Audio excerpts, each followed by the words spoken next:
US approves emergency sale of excavators to Israel. The US government recently approved an emergency sale of Caterpillar D9 excavators and related equipment to Israel at an estimated cost of $295 million. The Foreign Military Sale FMS, which includes the D9R and D9T models, spare parts, maintenance support and logistics services, was authorized based on an emergency determination by the Secretary of State, circumventing the usual congressional review. Deliveries are scheduled to begin in 2027. The State Department justified the decision by stating that there is an emergency requiring the immediate sale of the above-mentioned defense items and defense services to the government of Israel, in the interest of U.S. national security. The United States is committed to Israel's security, and it is critical to the national interests of the United States to help Israel develop and maintain a strong and ready self-defense capability. The Defense Security Cooperation Agency, DSCA, also said in a statement.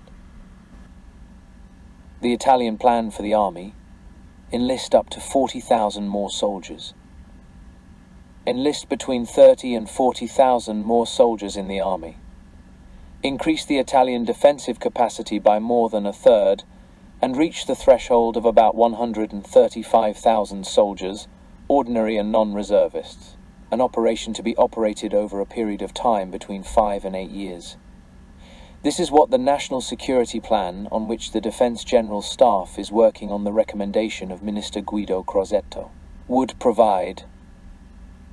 The news of the National Security Plan was reported by La Stampa and La Repubblica, a long-range planning that, according to the Turin newspaper, would lead in about 10 years to have filled the gap that has been created due to the disengagement of the last governments. Long times due not only to the training of men, but also to the supply chains to be put back into operation.